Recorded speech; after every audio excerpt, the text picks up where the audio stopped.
Noun वाला part हम कर चुके हैं। उससे रिलेटेड कोई भी क्वेश्चन हो तो आप कमेंट बॉक्स में डाल सकते हैं। तो अब प्रोनाउन करते हैं। Pronoun is a substituting word which is used at the place of noun. Pronoun एक सब्स्टिट्यूटिंग वर्ड है। सब्स्टिट्यूशन का होता है, सब्स्टिट्यूशन होता है विकल्प, वैकल्पिक, एक वैकल्पिक शब्द है कि एक चीज़ है, हमने वो चीज़ यूज करने की बजाय जैसे इसके विकल्प में मैं कोई पेंसिल यूज करूँ तो वो सब्स्टिट्यूशन हो गया पेन का। तो ऐसे ही प्रोनाउन नाउन का सब्स्टिट्यूशन है कि हर जगह हम नाउन तो यूज नहीं कर सकते, उस नाउन की जगह जो एक वर्ड लिया जाता है वो प्रोनाउन है, तो वो नाउन की जगह यूज होता है। जैसे he, she, it, they, I, you, ये सब प्रोनाउन है। ये सारी की सारी प्रोनाउन नाउन की जगह यूज होती है। फॉर एग्जांपल, किसी का भी एग्जांपल ले लो, किसी के बारे में बता रहे हैं, पहले हमने उसके नाम से बताना शुरू किया तो हर लाइन में हम नाम तो यूज नहीं करेंगे, फिर उस नाम की जगह यदि वो लड़के का नाम है तो हम ही यूज करने लगेंगे, लड़की का तो शी यूज करने लगेंगे। और किसी नॉन लिविंग थिंग के बारे में बता रहे हैं, मान लिया फैन के बारे में बता रहे हैं, अपने हाउस के बारे में बता रहे हैं तो हम इट यूज करने लगेंगे। किसी ग्रुप के लिए बता रहे हैं, एक बार उस ग्रुप के बारे में जो भी था हमने उसका नाम लिया, फिर दे यूज करने लगेंगे। खुद के बारे में बता रहे हैं, एक बार अपना नाम लेंगे या हर जगह आई यूज करेंगे। सामने वाले को के बारे में बता रहे हैं तो हर जगह हम उसको नाम थोड़े नहीं लेंगे, नाम एडजस्ट करके तो नाम लिया जा सकता है। जब उसके बारे में बताया जाता है तो हर बार नाम नहीं लिखते, फिर उसकी जगह एक वर्ड यूज़ किया जाता है, एक सब्स्टिट्यूशन यूज़ किया जाता है और वो सब्स्टिट्यूशन ही प्रोनाउन होता है। तो इसीलिए प्रोनाउन की एक सिंगल सी डेफिनेशन है, pronoun is a substituting word, एक वैकल्पिक शब्द है which is used at the place of noun, जो नाउन की जगह पे यूज होता है। और प्रोनाउन के काइंड कितने हैं? प्रोनाउन के 9 काइंड होते हैं। 9 काइंड से 9 टाइप में यूज होता है pronoun. Personal pronoun, pronoun relative pronoun, interrogative pronoun, indefinite pronoun, demonstrative pronoun, distributive pronoun, reflexive pronoun, एम्फैटिक और रेसिप्रोकल प्रोनाउन। तो ये 9 टाइप में प्रोनाउन है। प्रोनाउन बहुत ही ईजी है, नाउन की तरह ही डिफ़िकल्ट नहीं है बिल्कुल भी। इसके 9 के 9 पार्ट इतने ईजी हैं कि एक ही एग्जाम्पल देखते ही हम समझ जाएंगे कि ये कौन सा प्रोनाउन है। रिफ्लेक्सिव है, एम्फैटिक है, रिलेटिव है, इंटेरोगेटिव है, तो कौन सा है। तो सबसे पहले हम पर्सनल से स्टार्ट करते हैं। पर्सनल प्रोनाउन क्लियर होना बहुत ज़रूरी है क्योंकि सबसे ज़्यादा यूज यही प्रोनाउन होता है। Personal pronoun, the word used at the name of a person, thing, animal etcetera. वो वर्ड जो किसी व्यक्ति, वस्तु या एनिमल की जगह यूज होता हो वो होता है पर्सनल प्रोनाउन। पर्सनल प्रोनाउन में को 3 पार्ट में डिवाइड करा हुआ है, फर्स्ट पर्सन, सेकंड पर्सन और थर्ड पर्सन। तो इसलिए पर्सनल प्रोनाउन में तीनों पर्सन को क्लियर करना बहुत ज़रूरी है। फर्स्ट पर्सन में कौन होता है? आई एंड वी, जो उस पर्सन की ओर डिनोट करते हैं जो बात करने वाला होता है। मतलब फर्स्ट, सेकंड और थर्ड पर्सन होते क्या हैं?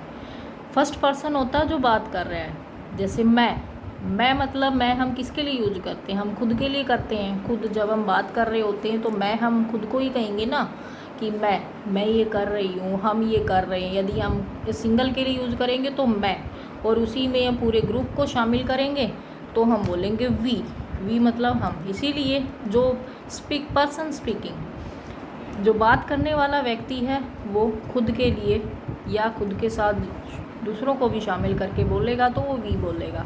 इसलिए आई और वी फर्स्ट पर्सन होता है। और जो सामने खड़ा है जिसको हम क्या कह के बोलते हैं? यू, तो यू सेकंड पर्सन है। तो सेकंड पर्सन है you denotes the person spoken to, जिससे बात करी जाती है। जो सामने खड़ा जिससे हम बात कर रहे हैं वो सेकंड पर्सन है। बात करने वाला फर्स्ट पर्सन होता है, जिससे बात की जा रही है वो सेकंड पर्सन है। और थर्ड पर्सन कौन है? थर्ड पर्सन है जिसके बारे में बात करी जाती है, जिसके बारे में बात की जा रही है, third person. The pronouns he, she, it, they. जैसे फर्स्ट पर्सन में क्या आया था? आई और वी। सेकंड में कौन था? यू। अब बाकी जो बच गए, जो सब्जेक्ट, ही, शी, इट और दे, ये सब के सब थर्ड पर्सन और ये किसको डिनोट करेंगे, spoken about, person spoken about, जिसके बारे में बात हो रही है। बात करने वाला खुद को आई या वी कहेगा, सामने वाले को यू कहेगा, लेकिन जब बात करने वाला है ना सामने वाला है कोई और है तो हम उसको ही, शी, इट या दे कहेंगे। तो जिसके बारे में बात हो रही है वो थर्ड पर्सन है। It is used for the name of things, animal, birds, places. जैसे हम ही, शी और दे, ही, शी मेल और फीमेल के लिए यूज़ करते हैं, ही मेल के लिए, शी फीमेल के लिए, इन दोनों का प्लूरल दे है। तो इट किसके लिए आता है, इट आता है एनिमल्स के लिए, बर्ड्स के लिए, प्लेसेस के लिए, तो उनके लिए हम ही और शी यूज़ नहीं करते हैं, तो उनके लिए हम इट वर्ड यूज करते हैं। तो अब इसकी एक टेबल बनाई हुई है प्रोनाउन की, ताकि सब्जेक्ट ऑब्जेक्ट, क्योंकि इनके ऊपर ही तो डिपेंड है, जो आगे हम नरेशन करेंगे या फिर वॉइस करेंगे तो वहाँ बहुत ज़रूरत पड़नी है इनकी पर्सन की। तो वो पर्सन अभी समझ ही नहीं आएंगे तो वहाँ कैसे कर पाएंगे। सब्जेक्ट को ऑब्जेक्ट में बदलना है, ऑब्जेक्ट को सब्जेक्ट में बदलना, तो यही तो है वो सब्जेक्ट और ऑब्जेक्ट, जिसको बदलना है, कहाँ बदलना है, फर्स्ट पर्सन के हिसाब से बदलना है, सो एन का फॉर्मूला लागू करना, तो वो सब का सब इस पर्सन पे डिपेंड होता है। तो जब तक हमारा बेसिक क्लियर नहीं होगा हम फंक्शनल ग्रामर कैसे कर पाएंगे। इसीलिए बेसिक ग्रामर क्लियर करना बहुत ज़रूरी है। और बेसिक ग्रामर में नाउन, प्रोनाउन, ये सारे 8 के 8 जो पार्ट्स भी जो हम स्टार्टिंग में बता चुके हैं वो सारे 8 के 8 पार्ट क्लियर होने चाहिए। अब इसमें टेबल देखते हैं। टेबल में फर्स्ट, सेकंड और थर्ड पर्सन सब्जेक्ट जैसे अभी हम कर ही चुके हैं। आई और वी फर्स्ट पर्सन है, यू सेकंड है, ही, शी, इट और दे ये थर्ड है, सी, इट सिंगुलर है, दे इन सब का प्लूरल है। आई फर्स्ट पर्सन का सिंगुलर है, वी प्लूरल है, यू सिंगुलर और प्लूरल दोनों में यू ही यूज होता है। जैसे हम किसी एक सिंगल के लिए यूज करें तो भी हम यू ही कहते हैं। तुम क्या कर रहा है हम कभी नहीं कहते तुम क्या कर रहे हो, भले ही हम एक से पूछें, और यदि वहीं पे जिनसे हमने पूछा वो 10 हो तो भी हम यही बोलेंगे। तो वो सिंगुलर और प्लूरल दोनों का यू ही होता है। अब इसका ऑब्जेक्ट कब कैसे क्या होता है, आई का ऑब्जेक्टिव होता है मी, वी का अस, यू का यू ही रहता है। तो सब्जेक्ट और ऑब्जेक्ट को पहचानेंगे कैसे, वो उसके प्लेस से पहचानेंगे, क्योंकि सब्जेक्ट स्टार्टिंग में आता है सिंपल सेंटेंस में, इंटरोगेटिव में, हेल्पिंग वर्ब के या इंटरोगेटिव वर्ड के बाद आएगा, और ऑब्जेक्ट वर्ब के बाद मिलेगा हमें। तो इसीलिए वो हम पहचान सकते हैं आराम से। वो जब वो पार्ट करेंगे तो ये कन्फ्यूजन नहीं रहेगा, वो अपने आप क्लियर हो जाएगा। अभी हम ये देखते हैं, आई का ऑब्जेक्ट बनता है मी, वी का बनता है अस, यू का यू ही रहेगा, ही का बनता है हिम, शी का हर, इट का इट ही रहता है, और दे का देम। तो ये हैं ऑब्जेक्टिव। तो जो प्रोनाउन है पर्सनल प्रोनाउन सब्जेक्ट के वे में आ सकता है, ऑब्जेक्ट के वे में आ सकता है, पजेसिव के वे में आ सकता है। अब एक बात और जो बहुत बार एग्ज़ाम में भी आते हैं कि प्रोनाउन और एडजेक्टिव में बहुत कंफ्यूज होते हैं बच्चे भी और बड़े भी। जैसे जो पजेसिव हैं वो प्रोनाउन भी होते हैं पजेसिव, और पजेसिव एडजेक्टिव भी होते हैं। अब यहीं पे देखिए, एक वर्ड है माई और एक है माइन, तो इसमें एडजेक्टिव कौन सा और प्रोनाउन कौन सा है। तो ये कन्फ्यूजन बड़ा रहता है बच्चों को भी और बड़ों को भी जब किसी कंपटीशन एग्ज़ाम में ऐसा है क्वेश्चन, क्योंकि ग्रामर से रिलेटेड कुछ भी पूछा जा सकता है। ये बेसिक चीज़ें हैं जो क्लियर होनी बहुत ज़रूरी है। माइन है, ये है प्रोनाउन।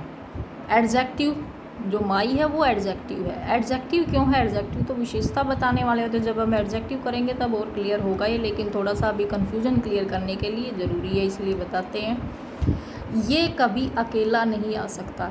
अब अकेला नहीं आ सकता, अपने पीछे आने वाले को की विशेषता बता रहा है कि वो मेरा है, तुम्हारा है, उसका है, इसका है, किसका है, इसलिए वो एडजेक्टिव हो गया। और विशेषता बताने वाली चीज़ प्रोनाउन थोड़ी ना हो सकती, वो तो एडजेक्टिव होती है। और ये विशेषता नहीं बता रहा, ये एक प्लेस डिनोट कर रहा है, एक व्यक्ति एक चीज़ की जगह आया है, तो ये अकेला आएगा। इसके पीछे किसी को आने की ज़रूरत नहीं है, लेकिन ये कभी अकेला नहीं होगा। माई आवर, इसके पीछे कोई ना कोई नाउन ज़रूर होगी। My house, my mother, my father, my bag, my country, my state etcetera. Same ऐसे ही आवर, और अकेला नहीं आएगा, आवर्स ये अकेला होगा। कैसे यूज होंगे वो हम एग्जाम्पल करेंगे तब क्लियर हो जाएगा। और वो एग्जाम्पल आपको जहाँ से भी मिले करके देखने भी हैं कि एक नोटबुक में तो इतने सारे एग्जाम्पल दिए भी नहीं जा सकते। तो मतलब कि जो अकेला नहीं आ सकता, उसके साथ कुछ आया हुआ है पीछे लग के, तो वो है एडजेक्टिव। और जो अकेला ही अपने आप में कंप्लीट है वो है प्रोनाउन। वो नाउन की जगह पे ही खुद आया तो उसके पीछे नाउन को आने की ज़रूरत नहीं है। ये दोनों एक जैसे ही होते हैं, वो hers, her, its, theirs, their. तो ये एडजेक्टिव है और ये प्रोनाउन है। अब है रिलेटिव प्रोनाउन। रिलेटिव प्रोनाउन क्या होते हैं? ये तो थे पर्सनल प्रोनाउन। पर्सनल प्रोनाउन बहुत ही इम्पोर्टेंट हैं। ग्रामर के बहुत से टॉपिक क्लियर करने के लिए इनका क्लियर होना बहुत ज़रूरी है। Relative pronoun, a word use to combine two sentences and put just after the noun is called relative pronoun. एक वर्ड जो कंबाइन, दो सेंटेंस को कंबाइन करने के लिए यूज होता है और put just after the noun, और नाउन के बाद जिसको लगाया जाता है वो रिलेटिव प्रोनाउन होता है। पहले, उससे पहले नाउन आएगी फिर आएगा वो, तो वो है रिलेटिव प्रोनाउन। किस तरीके से यूज होगा वो एग्जाम्पल में देखते हैं। I have read the book that you gave me. I have read the book, मैंने वो बुक पढ़ ली है जो तुमने दी थी। ये रिलेटिव जो दैट है इस बुक को बताने के लिए आया है, तो ये जो नाउन है इसके बाद यूज हुआ तो ये रिलेटिव प्रोनाउन है। I met a man who was my uncle. A man, इस मैन को बताने के लिए हु आया है जो मेरा अंकल था। मैं एक आदमी से मिला जो, हु जो, बुक जो। तो यहाँ दैट इज़ जो नॉन लिविंग थिंग के लिए दैट यूज करते हैं हम, लिविंग थिंग के लिए हु, विच या हुज, होम वगैरह। तो ये मैन को बताने के लिए हु आया है, पैन को बताने के लिए विच आया है, विच या दैट दोनों यूज होते हैं। तो इस तरीके से ये नाउन के जस्ट आफ्टर आएगा। तो यही है रिलेटिव कि नाउन के जस्ट आफ्टर आएगा, दो सेंटेंस को कंबाइन करेगा, तो वो है relative pronoun. Interrogative pronoun. Interrogative pronoun जैसे नाम से ही पता चलता है कि इंटरोगेटिव होना चाहिए, वो क्वेश्चन मार्क उसमें आना चाहिए कहीं न कहीं। The word which is use to ask a question is called interrogative pronoun. वो वर्ड जो क्वेश्चन को पूछने के लिए यूज होता हो इज कॉल्ड इंटरोगेटिव, उसको इंटरोगेटिव प्रोनाउन कहते हैं। जैसे हु, हुज, विच, हुम, व्हाट। जैसे हु तो यहाँ भी आया था, जो हमने पिछले पार्ट में करा था उसमें भी था हु, लेकिन वो एक रिलेशन का काम कर रहा था, दो सेंटेंस को जोड़ने का काम कर रहा था। वहाँ क्वेश्चन पूछने का काम नहीं किया था उसने, वहाँ वो एक नाउन के पीछे आया था, इसीलिए वहाँ वो एक सब्जेक्ट का काम किया था, उसने एक रिलेटिव प्रोनाउन का काम किया था। और यहाँ पे ये एक इंटरोगेटिव वर्ड का काम करेगा। हु ब्रोक दिस स्लेट, ये स्लेट किसने तोड़ी। हु यहाँ ये किसी सब्जेक्ट की जगह, ये तो पता ही नाउन की जगह आता है, लेकिन वो क्वेश्चन वर्ड का रूप भी तो ले सकता है। हमेशा ही, शी, इट एक पर्सनल प्रोनाउन के ही उसमें फॉर्म में क्यों आए, इसलिए ये इंटरोगेटिव प्रोनाउन है। Who, which is your school, which, whom, what, ये हैं जो चारों, ये इंटरोगेटिव प्रोनाउन है। हु, विच, whom, what, तो ये है इंटरोगेटिव प्रोनाउन, ये क्वेश्चन वर्ड का काम करते हैं। अब है डिस्ट्रीब्यूटिव प्रोनाउन। डिस्ट्रीब्यूटिव जो डिस्ट्रीब्यूट करता हो। The word used to address every person और thing in sentence is called distributive pronoun. वो वर्ड जो यूज होता हो एड्रेस करने के लिए हर पर्सन और थिंग को, हर एक पर्सन, हर व्यक्ति या हर उस चीज़ को सेंटेंस में जो दे रखी है, हर चीज़ की तरफ डिनोट कर रहा हो, वो डिस्ट्रीब्यूटिव प्रोनाउन है। जैसे either, neither, none, each, any, ये जो हैं एग्जाम्पल ये डिस्ट्रीब्यूटिव प्रोनाउन के। उस जो सेंटेंस है उसमें आने वाले हर एक के लिए यूज हुआ है, वो हर एक को एड्रेस करता है। फॉर एग्ज़ाम्पल, जैसे एग्जाम्पल देखते हैं, it either of these two Apple, कि आइदर जो वर्ड आया है इसमें भले टू एप्पल का जिक्र है, लेकिन ये आइदर इन टू के टू की तरफ ही इसने डिनोट किया, इशारा किया, तो इसलिए ये डिस्ट्रीब्यूटिव प्रोनाउन हो गया। डिस्ट्रीब्यूशन को दिखाता है ये कि इन दो में से कोई एक एप्पल ले लो। नाइदर ऑफ, आइदर, नाइदर, इनमें से कोई भी, बच्चे ने, लड़के ने ट्रूथ नहीं बोला, सच नहीं बोला। Each of the boys got reward, उन लड़कों में से हर एक को इनाम मिला। None of them can do it, उनमें से कोई भी ये नहीं कर सकता है। तो ये डिस्ट्रीब्यूशन को शो करता है, जो भी दिया गया है उनके बाद।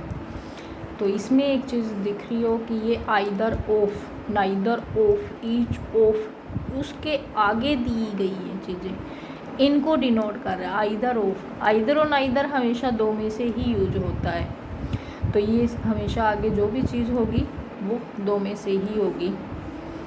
और ईच और नन, ये जितने भी आगे दिए हुए हैं उनको डिनोट कर रहा है, तो इसलिए ऑफ, ऑफ हर एक के पीछे ये है, तो ये डिस्ट्रीब्यूशन को शो कर रहा है। तो डिस्ट्रीब्यूशन को शो कर रहा है बंटवारे को, तो डिस्ट्रीब्यूटिव प्रोनाउन हो गया।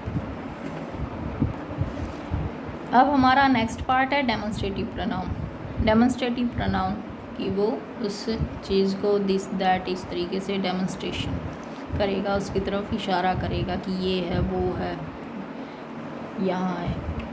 तो the word which indicate towards a noun is called demonstrative pronoun. जो एक नाउन की तरफ इशारा करे वो वर्ड, वो डेमोन्स्ट्रेटिव प्रोनाउन होता है, इंडिकेट करने के लिए यूज करते हैं। दिस, दैट, दीज, दोज, ये चारों वर्ड डेमोन्स्ट्रेटिव प्रोनाउन होते हैं। जैसे दिस और दैट सिंगुलर वे में यूज होते हैं, दीज और दोज प्लूरल वे में। जैसे this is my house, this ये उस नाउन की तरफ डिनोट कर रहा है, तो ये जो दिस है ये डेमोन्स्ट्रेटिव प्रोनाउन है और ये नाउन है। तो that is yours, that is yours, ये भी जो डेमोन्स्ट्रेटिव प्रोनाउन है, और ये हमारा जो प्रोनाउन है उसकी तरफ इशारा कर रहा है, ये reflection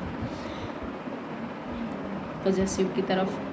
these are rotten mangoes, ये रोटन मैंगोज हैं।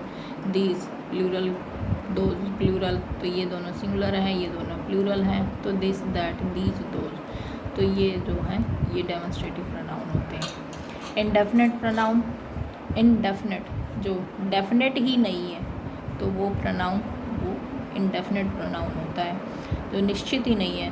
The word which is used, वो वर्ड जो यूज होता है फॉर एन इंडेफिनिट थिंग, किसी अनिश्चित चीज़ या व्यक्ति के लिए, इज़ कॉल्ड इंडेफिनिट प्रोनाउन, उसको इंडेफिनिट प्रोनाउन कहा जाता है। जब उसमें डेफिनेट ही नहीं है कि किस व्यक्ति जा रहा है तो वो इंडेफिनिट हो गया।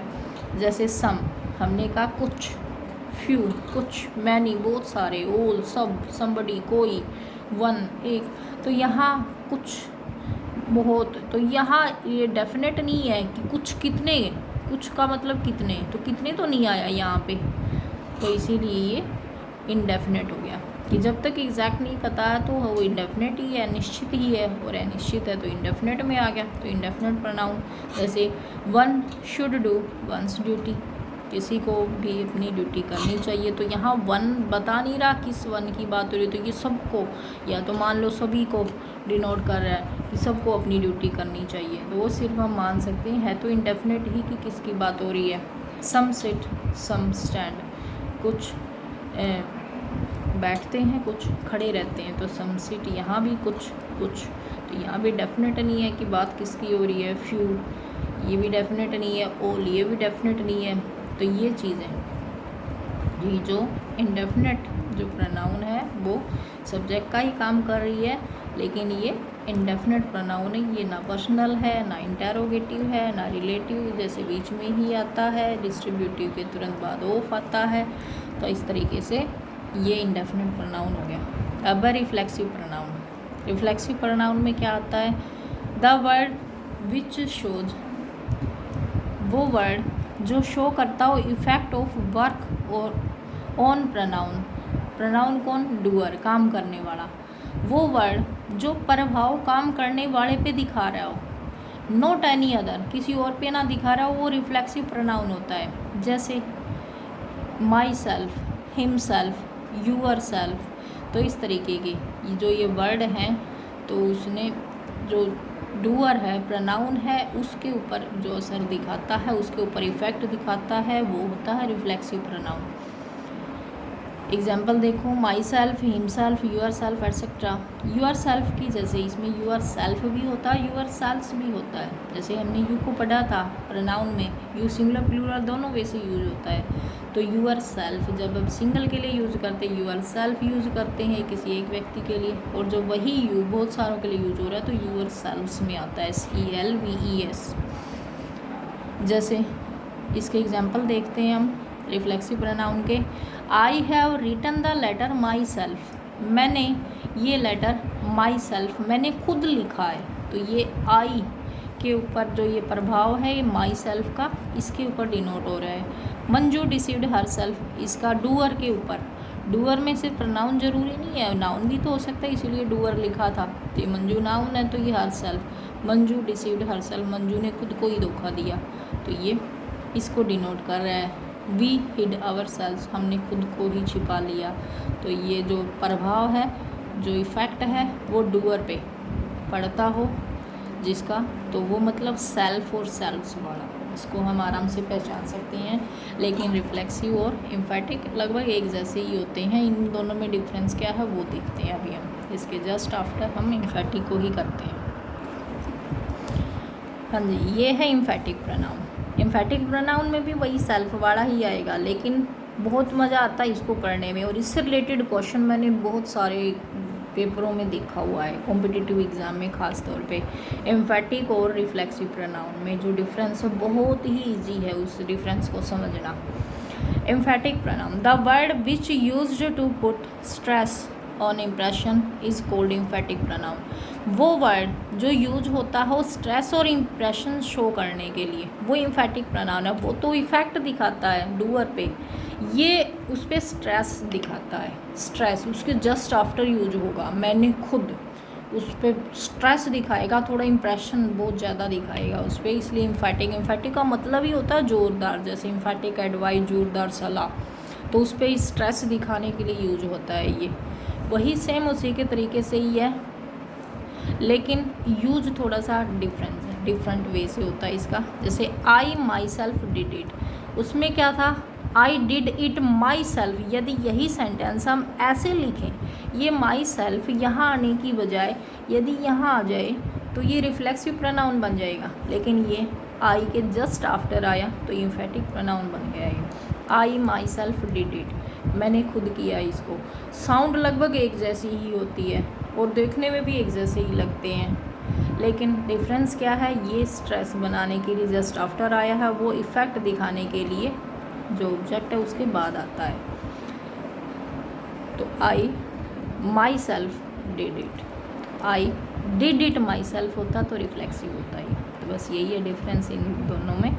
She her self broke the slate, तो यहाँ she broke the slate, her self ऐसा होता तो वो रिफ्लेक्सिव बन जाता। तो रिफ्लेक्सिव और इम्फेटिव में बस सिर्फ यही डिफरेंस है कि यदि जस्ट सब्जेक्ट के नाउन या प्रोनाउन के जस्ट आफ्टर आए तो इम्फेटिव प्रोनाउन है, और यदि उससे थोड़ा दूर आए, वर्ब के बाद या ऑब्जेक्ट के बाद आए, तो वो एम्फेटिक प्रोनाउन है। अब है लास्ट पार्ट हमारे प्रोनाउन का, reciprocal pronoun. Reciprocal, two words are used to show relation between them is reciprocal pronoun. दो वर्ड जब यूज होते हैं रिलेशन शो करने के लिए उनके बीच में, तो वो रेसिप्रोकल प्रोनाउन होता है कि एक दूसरे की जगह ले। फॉर एग्जांपल जैसे ईच अदर, वन अनदर, तो ये रेसिप्रोकल प्रोनाउन है। ये भी प्रोनाउन है, ईच अदर, वन अनदर, ये एक दूसरे का प्लेस ले रहे हैं, तो इन दोनों को यूज करने के लिए है ये।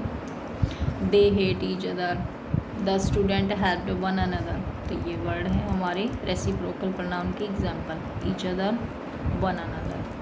तो रेसिप्रोकल प्रोनाउन जो एक दूसरे की जगह ले। तो ये थे हमारे प्रोनाउन। नाउन और प्रोनाउन हम क्लियर कर चुके। इससे रिलेटेड कोई भी क्वेश्चन हो, कोई भी डाउट हो, या कुछ भी ऐसा हो जो समझ ना आया हो, तो कमेंट बॉक्स में आप डाल सकते हैं, पूछ सकते हैं। वीडियो को लाइक करना, शेयर करना और मेरे चैनल को सब्सक्राइब ज़रूर करना। Thank you.